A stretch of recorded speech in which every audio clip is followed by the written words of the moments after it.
Hello, everybody, and welcome to The Scares That Shaped Us, a podcast about horror writers and the stories that made them. I'm your host, Matthew Jackson. We've got a great one for you this week. Our guest is Jonathan Maberry, the writer of the Rotten Ruin series, the Pine Deep series, the Joe Ledger series, the NecroTek series, and a whole bunch of other great stuff. We're going to talk to Jonathan about all of that. And we're going to talk about one of the great works of 20th century horror literature, Richard Matheson's I Am Legend. It's a really fun discussion, in part because Jonathan actually knew Richard Matheson, as well as some other really cool people from 20th century American genre literature. And he has some amazing stories about that, what he learned from Matheson, what he learned from Harlan Ellison, what he learned from Ray Bradbury, among other things. Hope you stick around for that entire chat. But before we get there, we have a few subscribers to thank over on our newsletter. I would like to thank Jeb, Laura, and Fiona for making a small monetary contribution every month to what we're doing over there at MatthewJacksonWrites.com. That's Writes as in WRITES, because I'm a writer. Get it?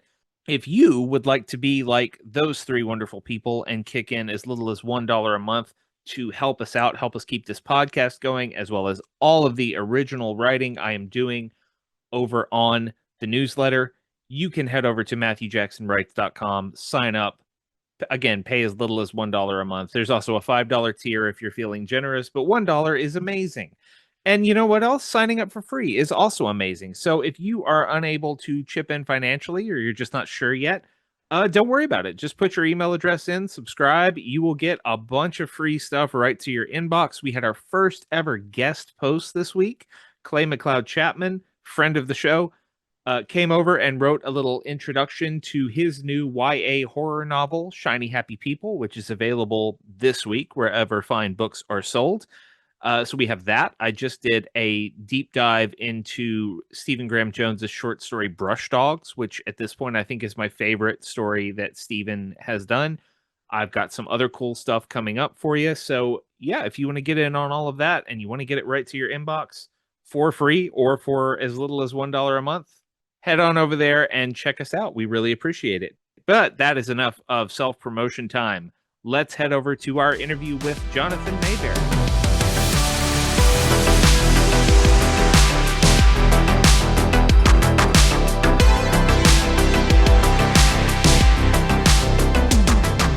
Joining us this week on The Scares That Shaped Us is one of the most prolific and influential horror writers of the 21st century. You will know him from books like the Pine Deep trilogy, the Rotten Ruin series, the Joe Ledger series, and the NecroTek series. His latest novel, Cold War, a NecroTek novel, is available now wherever you get your books. Jonathan Maberry, welcome to the show. Matthew, thanks for having me on. I appreciate it. It's my pleasure. Like I said, you are one of those guys whose name is always out there in the horror world. You're always putting out new stuff. And I want to start by talking about NecroTek because I just love the world that you've created with those books. There are two of them now. For those who don't know, there's one that's just called NecroTek, and then Cold War is the follow-up.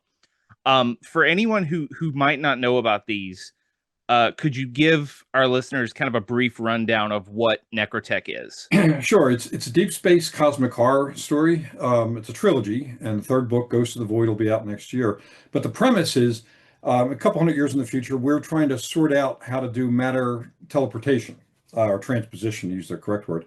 And instead of sending a capsule of instruments across, from a space station over to the other side of Jupiter, something goes wrong and the entire space station is sent 53,000 light years away to the far side of the Milky Way with no chance of getting home. And they find out that creatures like Cthulhu and other monsters that came to Earth did so to flee what was out there because they were afraid of what's out there. And now we're out there.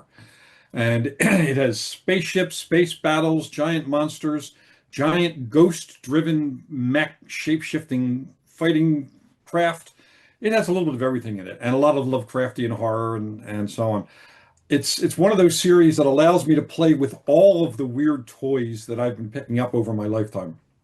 Yeah, it very much has that sandbox feel to it of just trying so many different things at once. Like if you're a fan of something like Event Horizon, you will find things to enjoy here. If you're a fan of Lovecraft, you will find things to enjoy. If you're a fan of Gundam and all that fun mech stuff, that's in here. Given just the sheer number of ideas in just these two books alone, I'm really curious where NecroTek started for you as a story. What was the first concept that jumped out at you? Well, I mean, I always wanted to do something with Lovecraftian monsters and science fiction because my favorite subgenre of all fiction is science fiction horror. So you mentioned Event Horizon, underwater, aliens. I mean, it doesn't have to be supernatural horror, just science fiction and horror. And I mean, it could be because a lot of what we know about science fiction started with science fiction horror, with Frankenstein, which is, a bit of both. And I've always been a science junkie. So when I do something like this, I get to play with things I've wanted to write about. I wanted to write about matter teleportation. I wanted to write about deep space and gravitational physics and a bunch of other things that I find interesting. But at the same time, you want to find a way to make them interesting to the readers who may not share the same level of obsession that I have. Also, there are characters. Writers are built weird. Sometimes we have characters in our heads that we don't yet know what story they belong to, but they're there. They show up. And the character of Lars Soren has been with me for decades.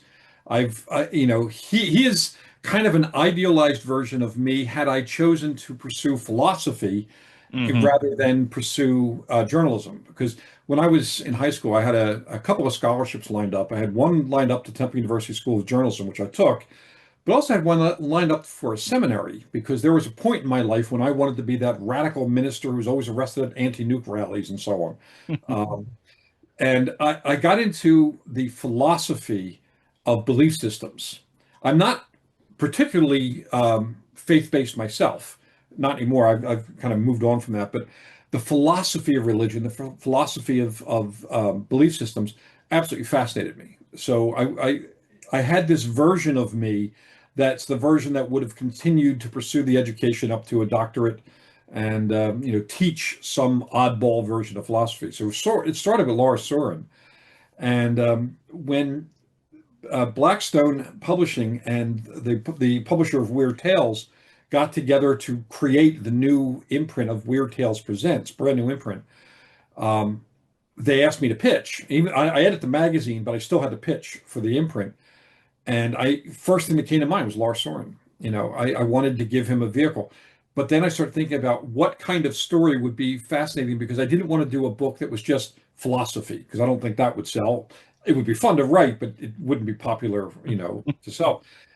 But if that's wrapped around, or that's the core of a story, and wrapped around it are spaceships, space battles, giant monsters, Lovecraft, and I've always been fascinated with the Lovecraftian mythos. Um, and I got to play with all of that.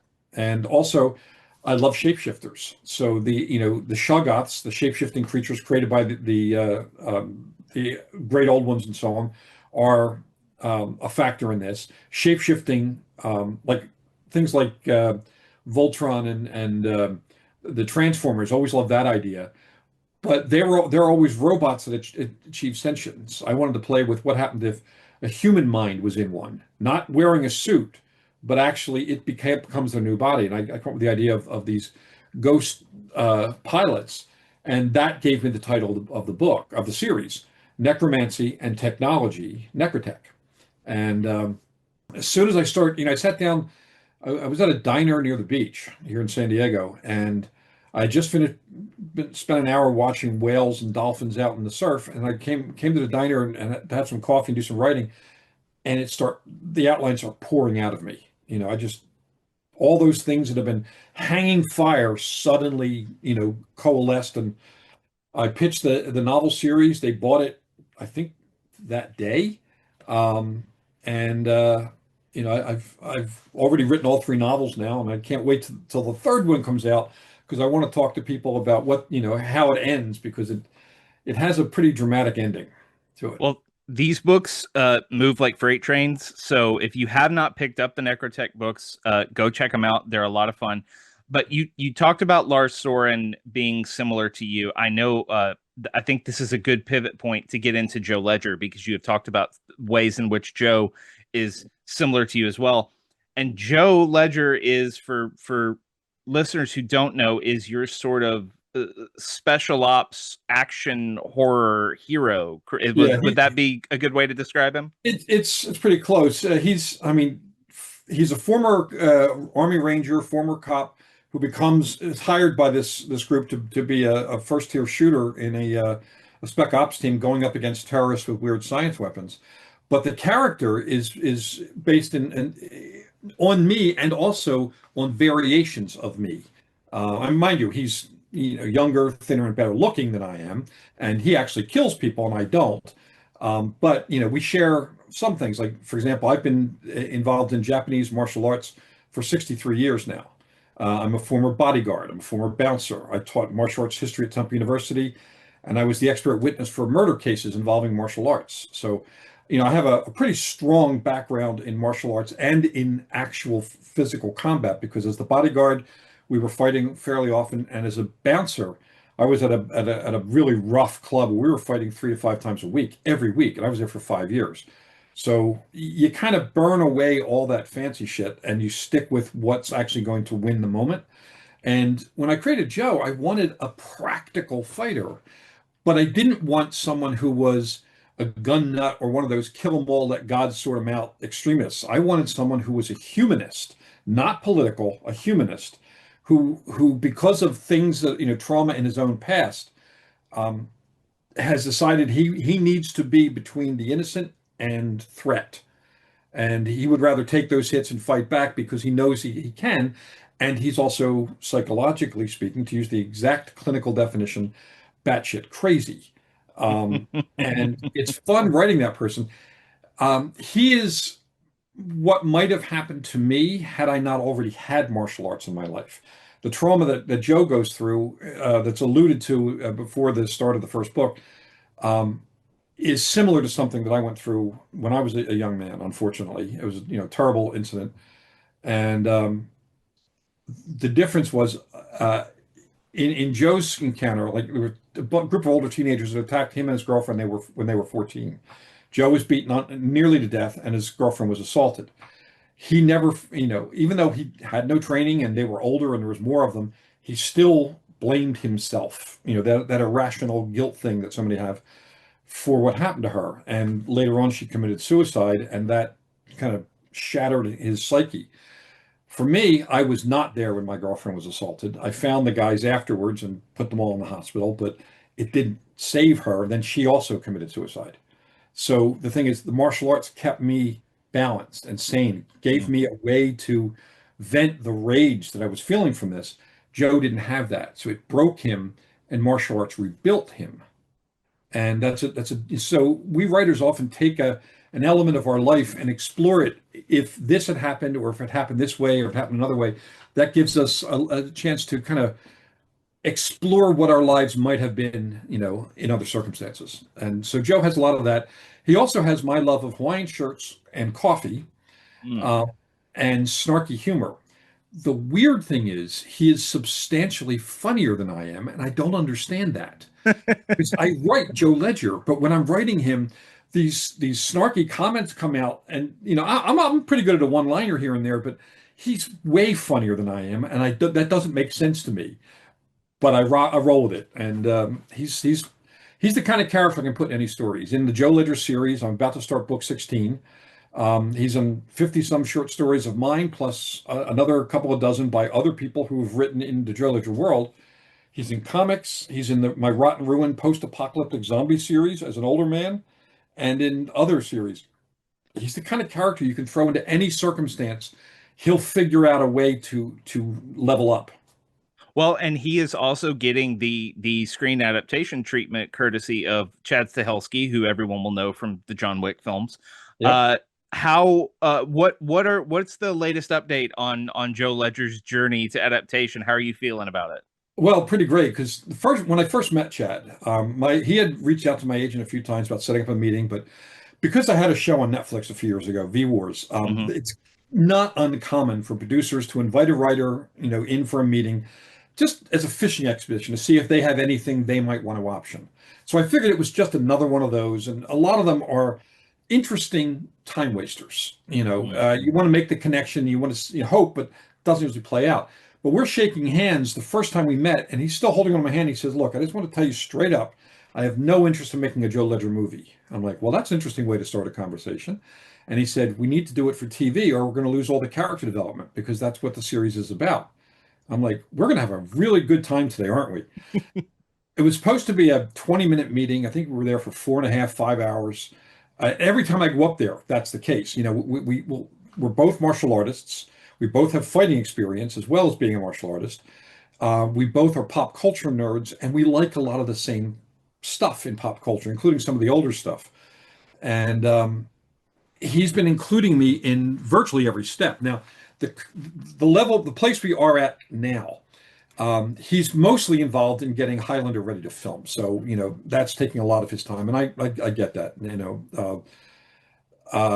but he and his producing partner are interviewing showrunners. And for those who don't know, who are watching this, a showrunner is a TV head writer. They not only, manage, the scripts each week, but they also set the tone and the vision for how the show is going to unfold year to year, how many years they envision. In streaming, it's usually 3 to 5. You very rarely have a show on streaming that runs as long as, say, Game of Thrones. It's usually 3 to 5 years. So, what elements from which books would they take and bring into the first few seasons, et cetera.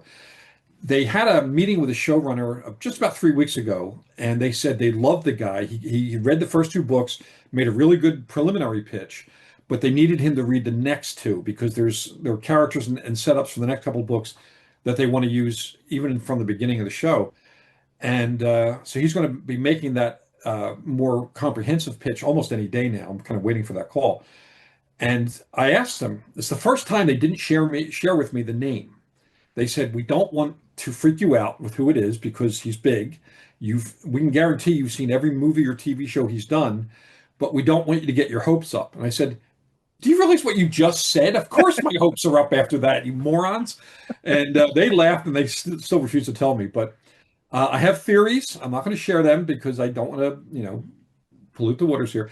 But if it's any one of the 4 showrunners that I have in my mind, I'd be good with. So we'll see. I should know pretty soon. Well, and on top of all of this, as you already mentioned, you are the editor of the legendary Weird Tales magazine, Yeah. home of so many great works of fiction.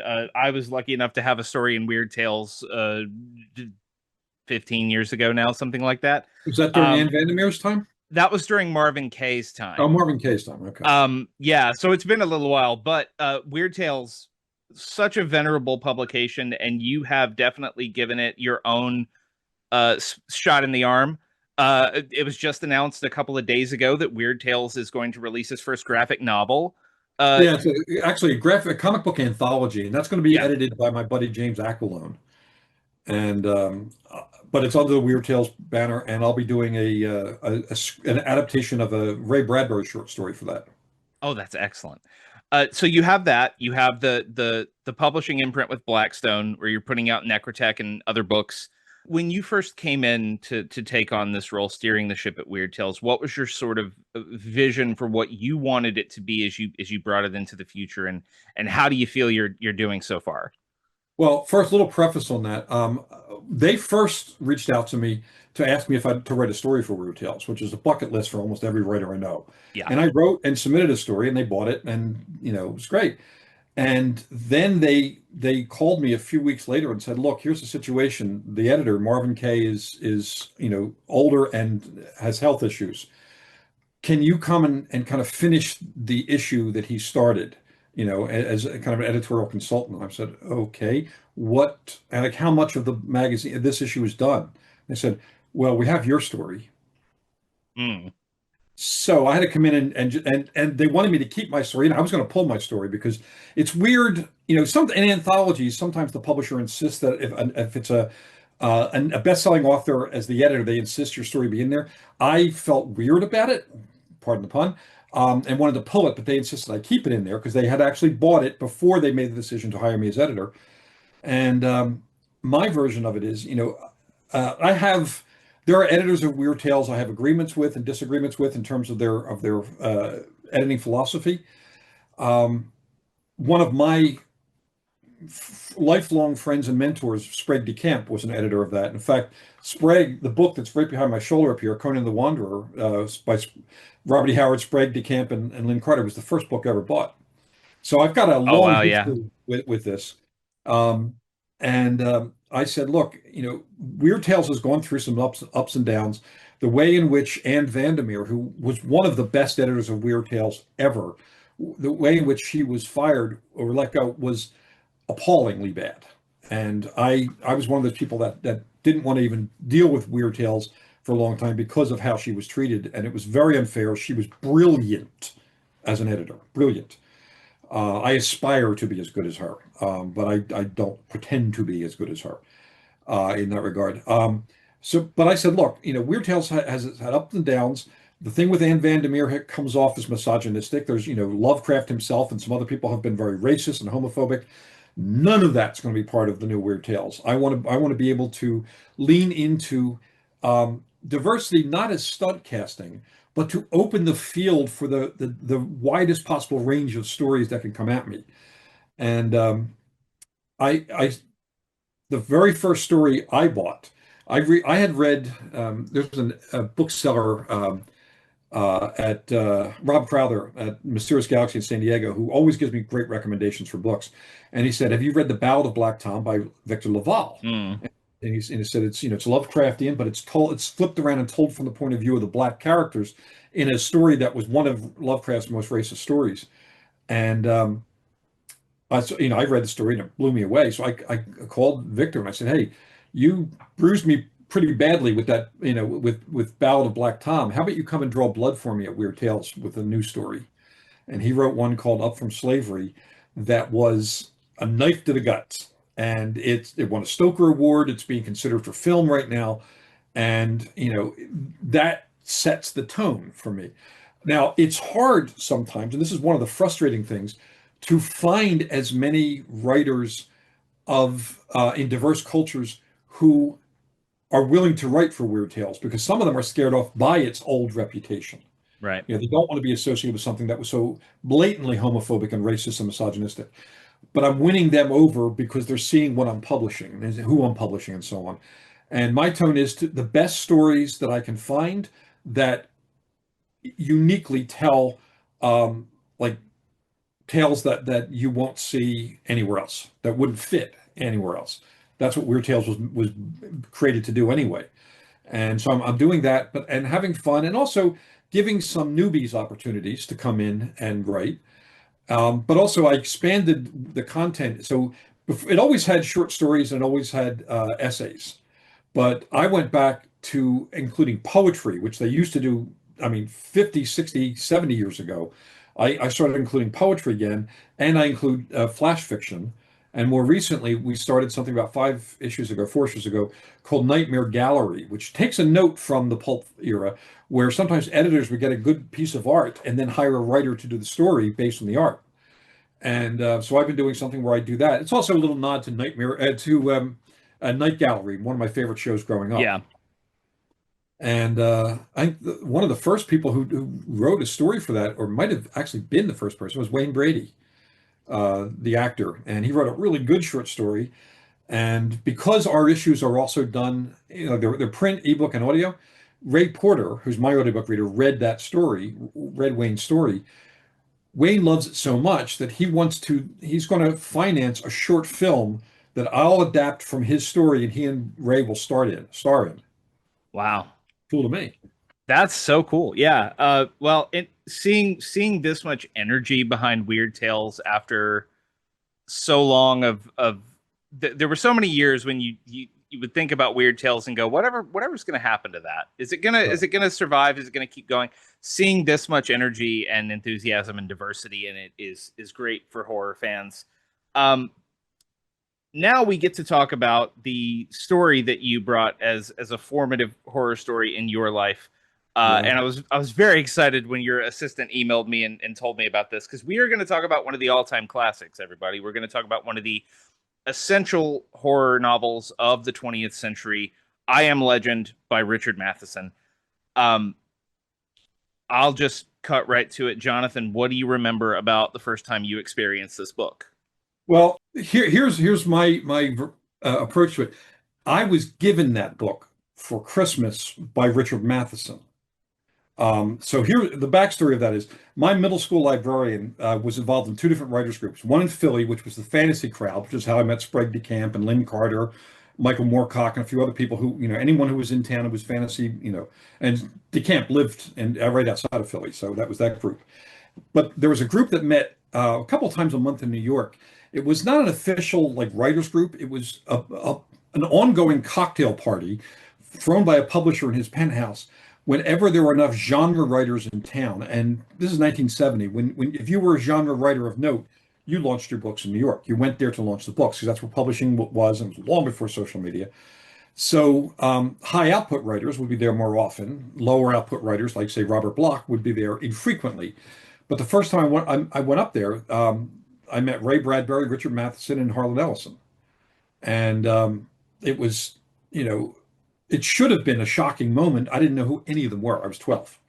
In fact, the first thing I said to Ray Bradbury was, "Oh, are you a writer too?" And everybody died laughing. Matheson was doubled over with tears in his eyes. Harlan actually sat down on the floor and just kept punching his fist on the floor because I asked that question of Ray Bradbury, the most famous guy in publishing genre fiction at the time, right? And Ray, being a nice guy, said, "Yeah, I've taken a swing at it once or twice." So as the night went on and my embarrassment, my realization and then embarrassment kind of burned off, they started explaining to me, who they were and what they wrote and so on. And I had heard of a movie called The Last Man on Earth, Yeah. but with Vincent Price, but hadn't seen it. I'm not sure if it was even in reruns when I was a kid, 1970, so maybe it was, but I hadn't seen it. And he started talking to me about, what do you like? And I said, I like action. He said, what else? He said, I like spooky stuff, and I like science stuff. And that's actually when Harlan Ellison pointed to Matheson and said, if you like spooky stuff and science, that's your guy, because he wrote the best science fiction horror book ever. And that's the first time I heard the phrase science fiction horror as a label. And he told me about it. And he explained what the book was about without giving away the ending. And he said, my birthday was coming up. And he said, next time, I'm going to be here next month. If you're going to be here next month, I'll give you a copy of the book. And I could have gotten from the library, but, I wanted to wait. And it was a 1954 first edition, first printing paperback of the book. And he gave it to me and he said, I'll be here next month. I'll be here in 2 months, rather. I want you to explain what the book is about and explain why I called it I Am Legend. And I'm like, okay. So I went home and I read it probably 3 times. And I actually, at somewhere around there, before I saw him again, I saw the Vincent Price movie. And much as I like Vincent Price, it is a crushingly dull movie. It is slow, it is boring, and it tries to make the point of the book, but fails. But it's still the closest of any of the adaptations to the book. But so I read the book, and I love the fact that it did something that most science fiction horror does not. In Frankenstein and Jekyll and Hyde and Invisible Man and so on, they allude to the science, but they really lean into the horror elements. Matheson gave us the science. I mean, his main character, Robert Neville, was studying, this virus that turned everyone in the world into vampires, and he was trying to cure it. He was the last man on Earth. He's trying to cure that plague, and he was explaining the scientific process, which had not, believe it or not, had not been done in science fiction up to that point. Probably the closest they got to it was John W. Campbell's Who Goes There, which was the basis for The Thing, which had some of the science in it, but this was a little more precise, the Bacillus vampiri and all that, and variations and mutations and a bunch of other elements. And so it got to the end of the book, and I went, when I was explaining to Matheson what I thought it meant, I said, it's I Am Legend because first he is the hero trying to save the world, and then he is the devil of the new world. He's, in both cases, he's legend. And Matheson said, "You're right.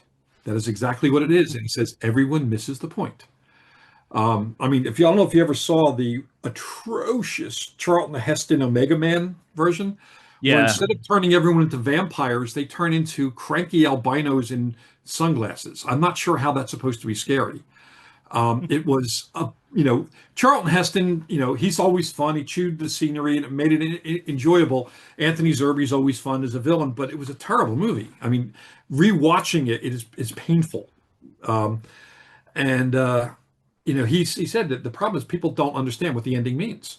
That it's a worldview thing. First time I ever heard the expression worldview too, by the way. He said it's a worldview thing because Robert Neville thinks that he is trying to save the world, that somehow he'll be able to bring humanity back when he cures this disease. But humanity no longer exists. He is the last human on Earth, the last man on, not just the last man, the last human on Earth. Everyone else is vampires. And there's two types of vampires in the story. There's the ones who died, had brain death, woke up kind of semi-mindless, and they are the model, by the way, that George Romero later borrowed for Night of the Living Dead. Right. George became one of my dearest friends. And then there's the ones that got sick and transitioned into vampires who retained their intelligence, but became increasingly aware that they were no longer human. They were Homo vampirus or something like that. And Neville couldn't tell. So every day when he went around killing vampires, he was killing as many as them as he was the monsters.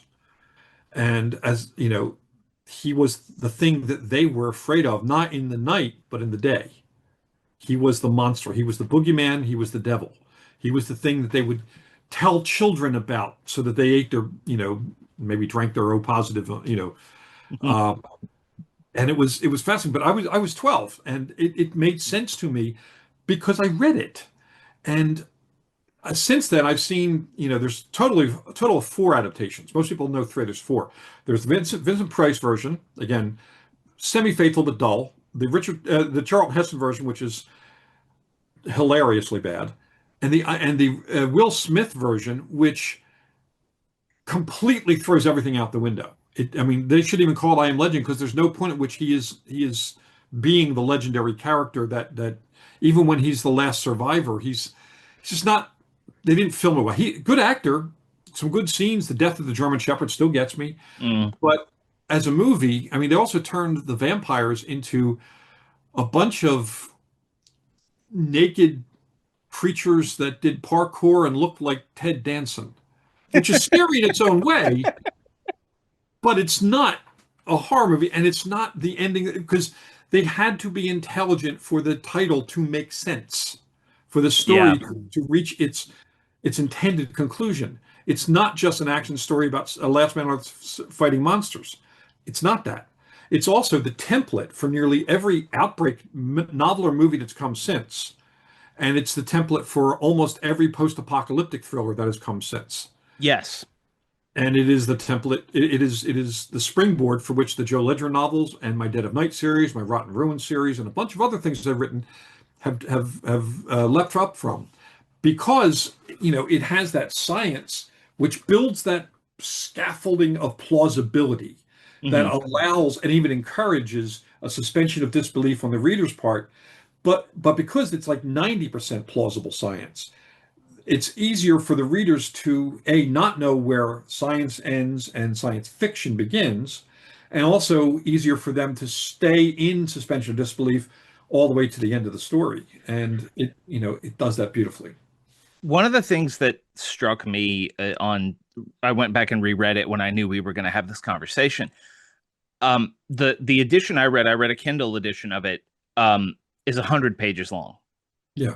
I think the original edition is something like 150, 160, something like that. But large typeface. Yeah, it is a short book, and it packs everything that you were just talking about and then some into that without ever feeling like it's sacrificing everything. Like, it doesn't feel like there was a bunch of stuff that was thrown out for the sake of brevity.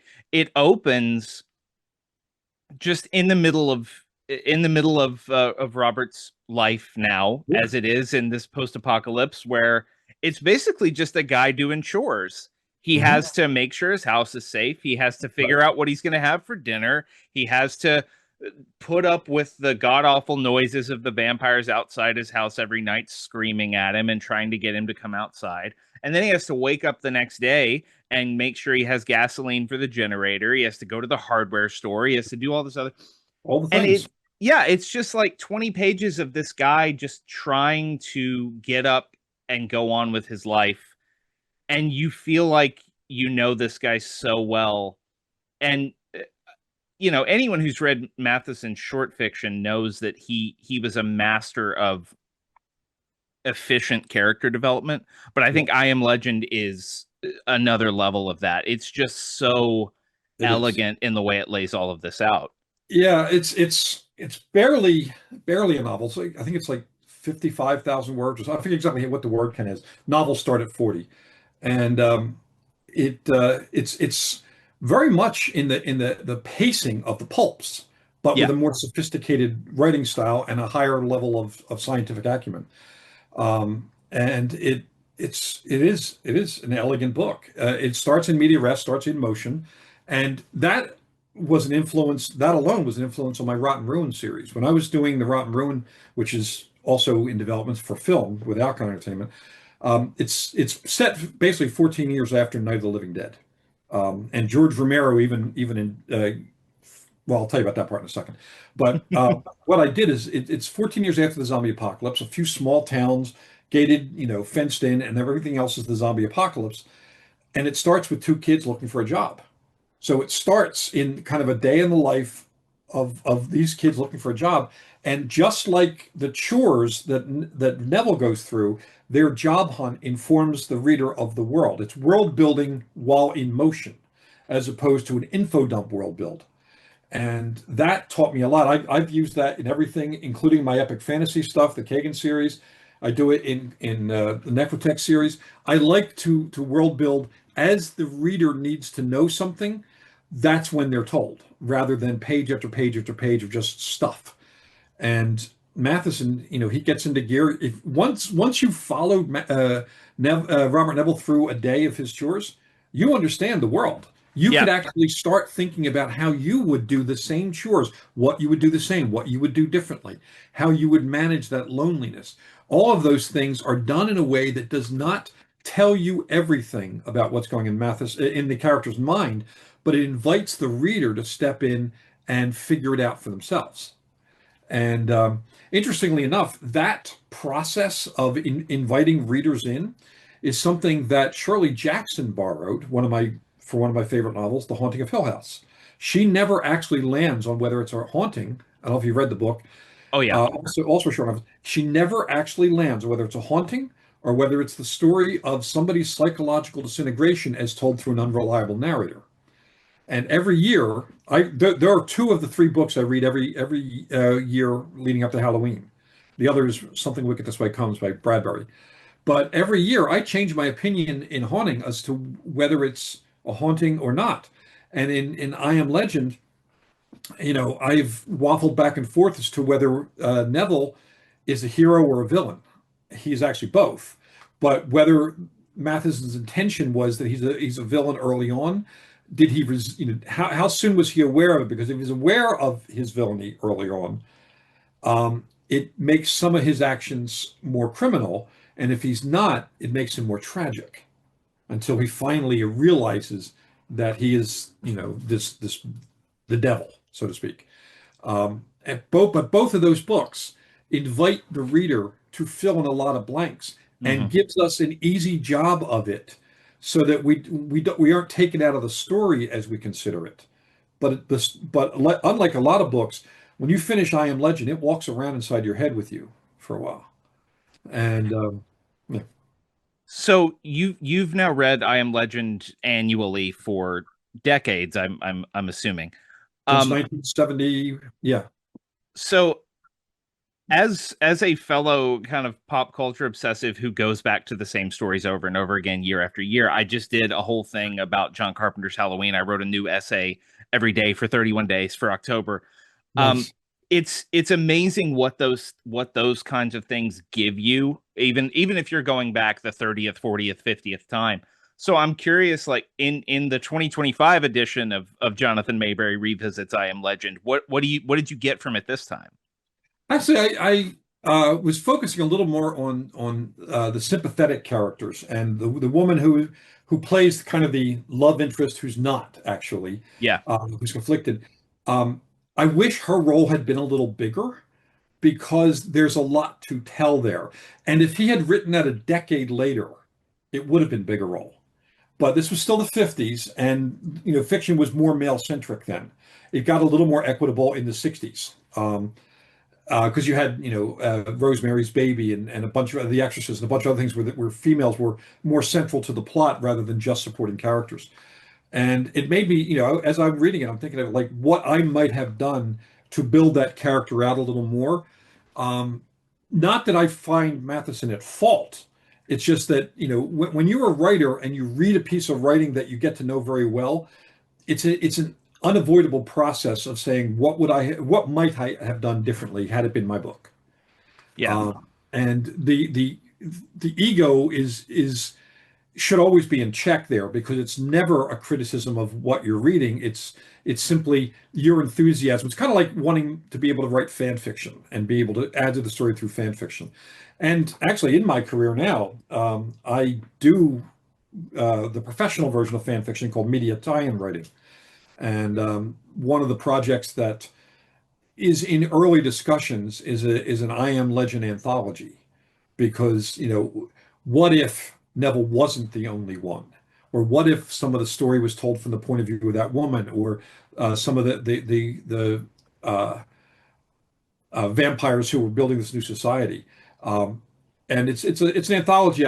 I think I have a pretty good shot at getting going at some point, especially since they do plan to do another I Am Legend movie with Will Smith.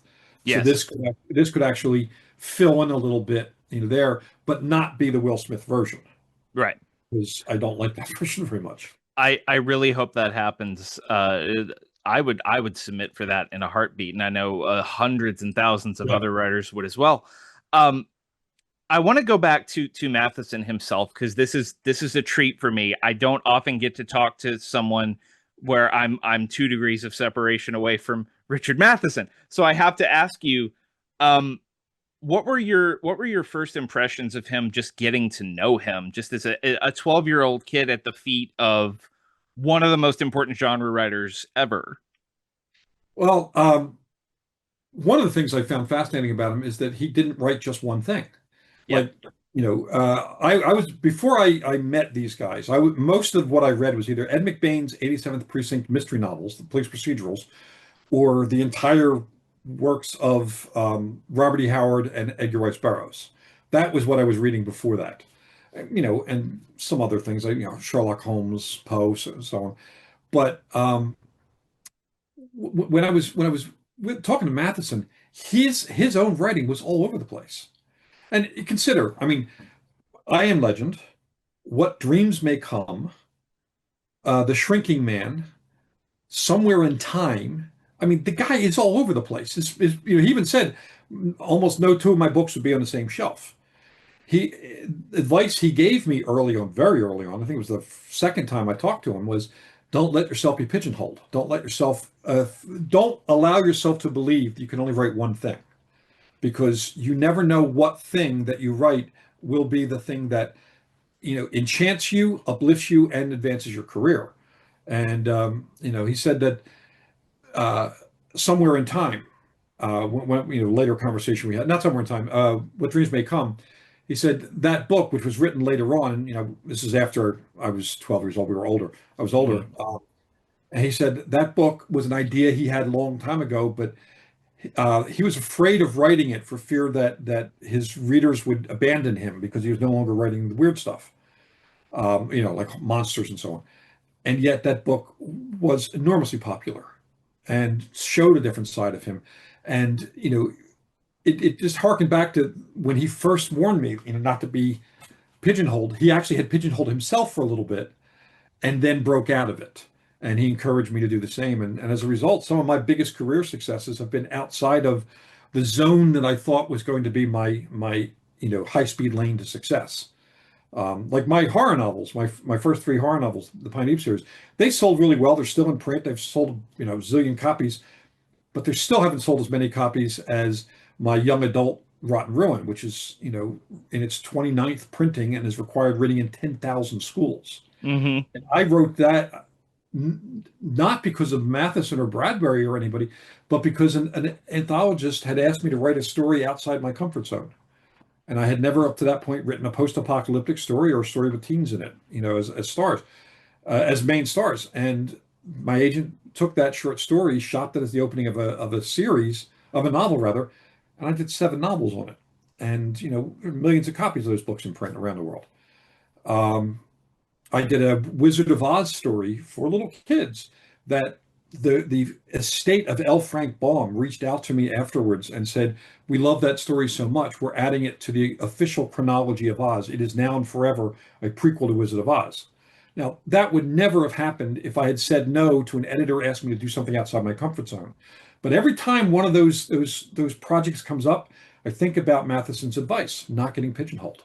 And he always said, write what you're most passionate about, what you going to have the most fun writing, and then figure out how to sell it.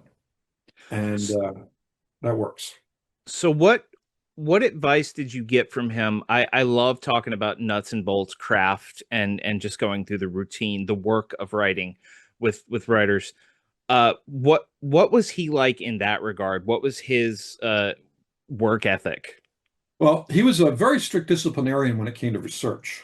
And this is even before I decided to go to journalism school to become a, magazine or a newspaper writer. The one thing I have not actually done with that, training.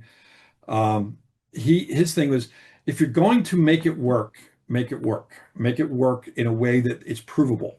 And he gave me a bit of advice based on this old con man saying. This con man saying, use 9 truths to sell one lie. Mm. He said that's the perfect formula for writing compelling science fiction. And that's what I talked about earlier about building on a scaffold of truth so that it's plausible. And he said, when he was writing I Am Legend, that whole thing was started off as maybe an article that he was thinking about writing for a science magazine about what would happen if there's a plague and the doctors all die and some average guy has to try to figure it out. Maybe a little bit of skill, but not like a world-class scientist, but he's the only guy standing. What would happen if he tried to figure out that, how to do that? And he wrestled with that for years. And then he had the idea for I Am Legend. And he said, the research pointed me in the direction of that story. And he said, if you do your research, you'll not only have a good story to tell, you'll probably have 50 good stories to tell. And when I went to journalism school, one of the things I focused so much on is research.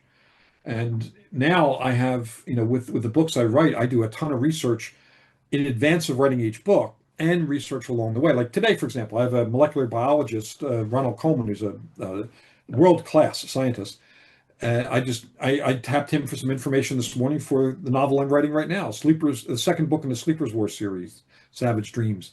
And I needed some information on genetic changes and got it, but I got it from a world-class scientist. My science is rock solid.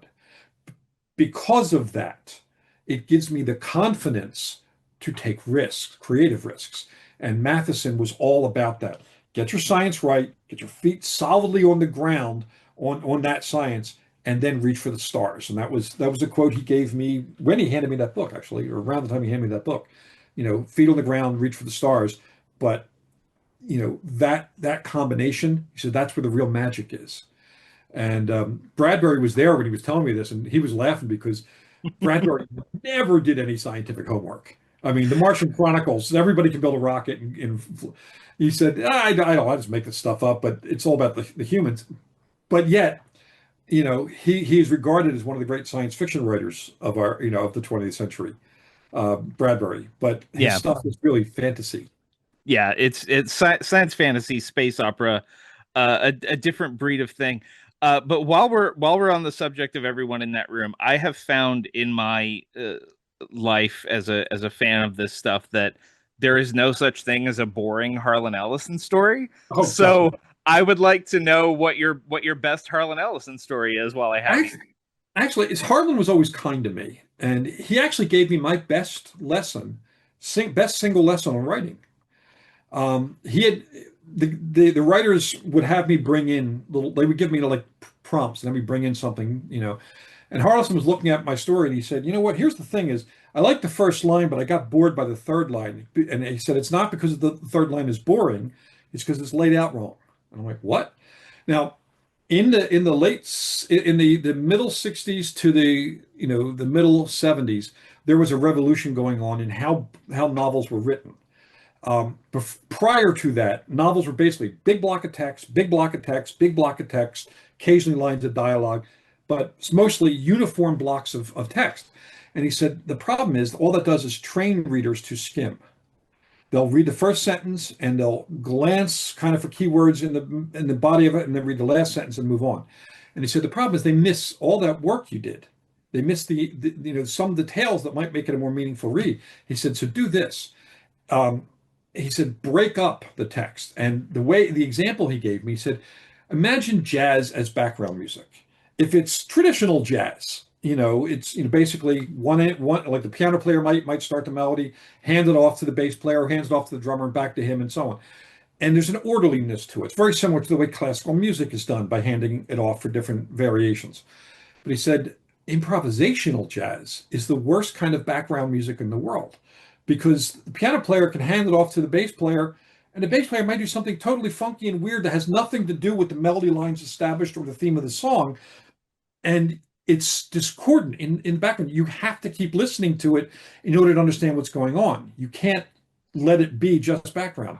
And he said, if you break up your paragraphs, break up your sentences, so that instead of the big block of text, you might have a couple of sentences, then maybe a 1 or 2 word paragraph, then maybe a single sentence, and it goes, he says, all these uneven blocks of text makes the eye confused. The eye can't find where to skim. So the reader reads everything. And he said it tricks the reader into reading the entire thing.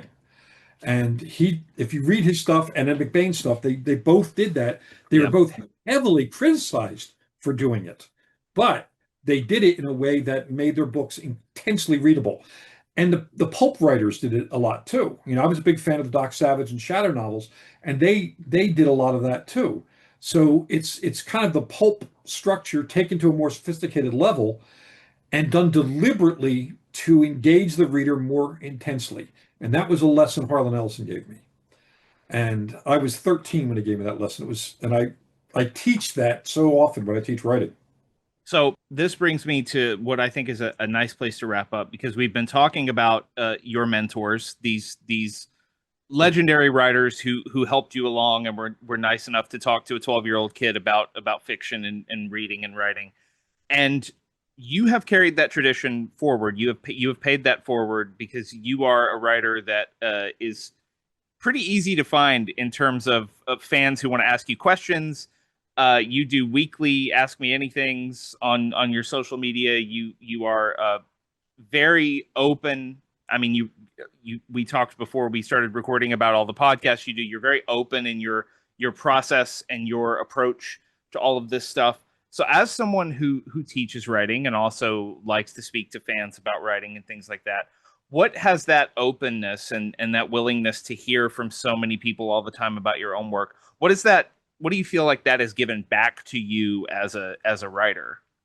Well, there's kind of two answers to that question. One is the reason I started doing this, and I started something called the Writers Coffee House 26 years ago, which were just 3-hour free networking sessions where writers can gather. Those of us in the business can talk about what's going on in the business, and anyone who has a question can get an answer from an industry pro. And that keeps people from hitting closed doors and speed bumps or delaying their process, because just because we write a novel doesn't mean that we know how to sell it or write a query or do any of the other things that's required of us. That's not fair that we're expected to know it.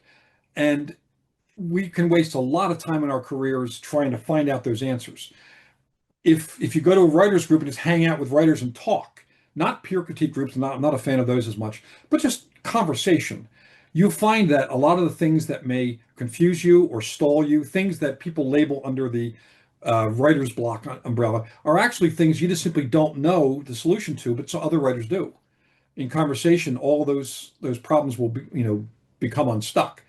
Um, and that's important to me because the advice I got from Bradbury, Matheson, Ellison, and later on, friends like George Romero and people like that, the advice they gave it to me free, uh, because what they said is writing is not what people think it is. It's not a competitive field.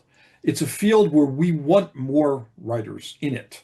If we help other writers, more good books will get written.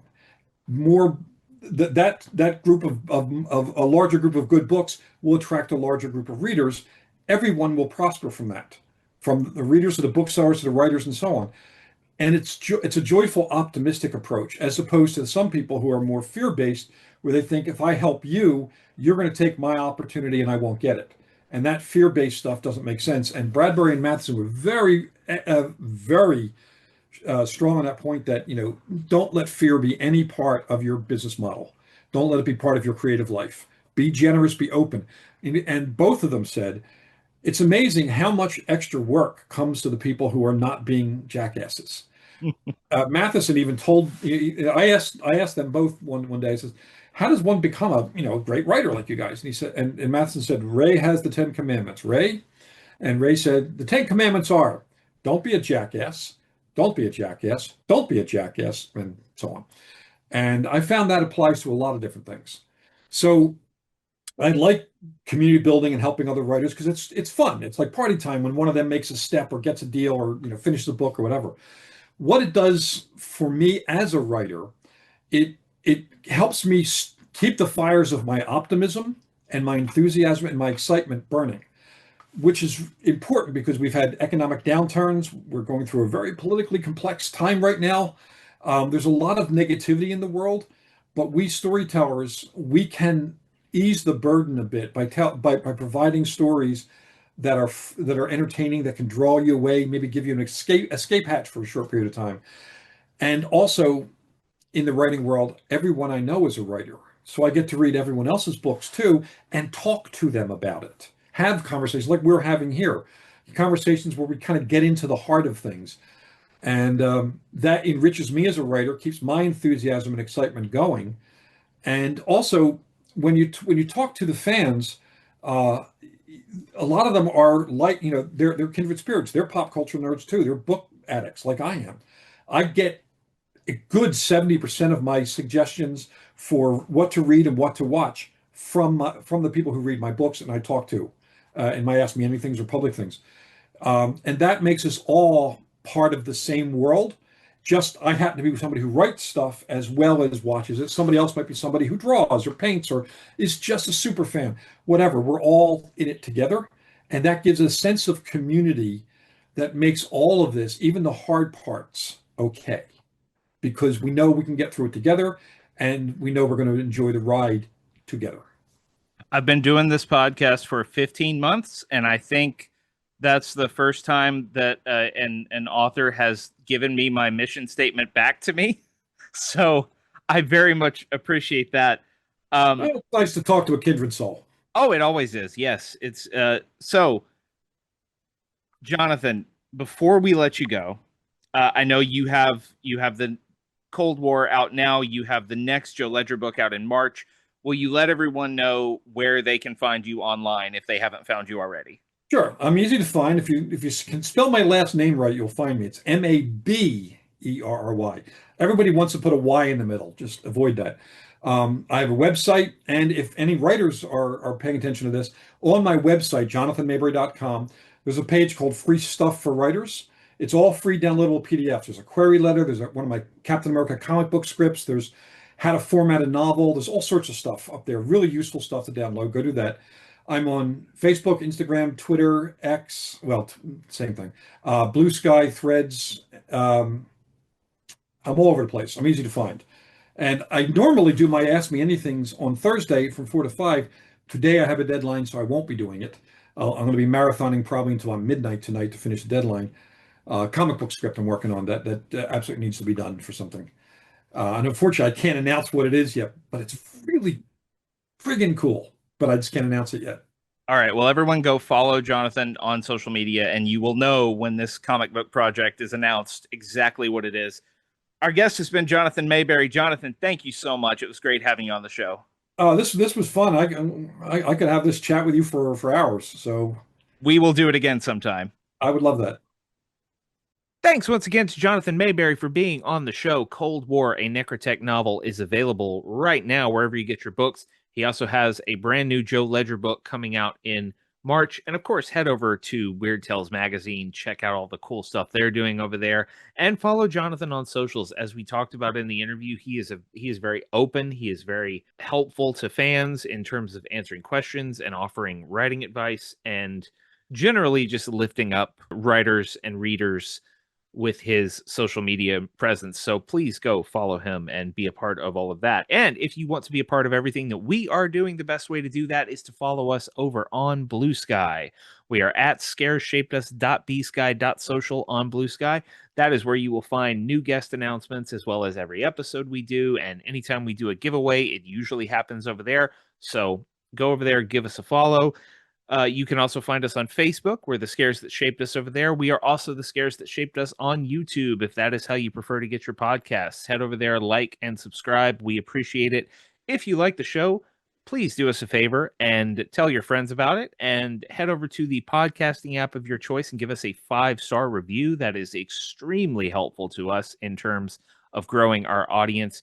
We very much appreciate anyone who takes the time to leave us a review and let people know that they are enjoying the show that we're doing, because I'm definitely enjoying it. I hope the rest of you are as well.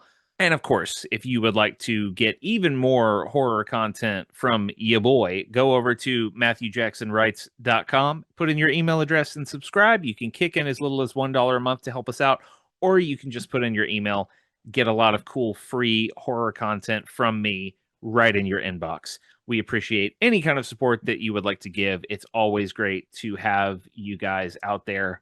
That is it for us this week. We will be back next week with another great episode and another great guest. We will be talking to Jess Hageman, the writer behind one of the best horror books of 2025. It is called Mother Eating, a documentary. It is available now from Ghoulish Books. We're going to talk to Jess about that novel, as well as her other fiction writing work, and we're going to dig deep into some amazing surrealistic short films by the Czech director Jan Švankmajer. It is a really cool discussion. We had a great time. That will drop next week, November 19th at noon Central. Hope you all come back then and check it out. Until next time, take care of yourselves, take care of each other, donate to a local food bank this November if you can. I'm Matthew Jackson, and this is The Scares That Shaped Us.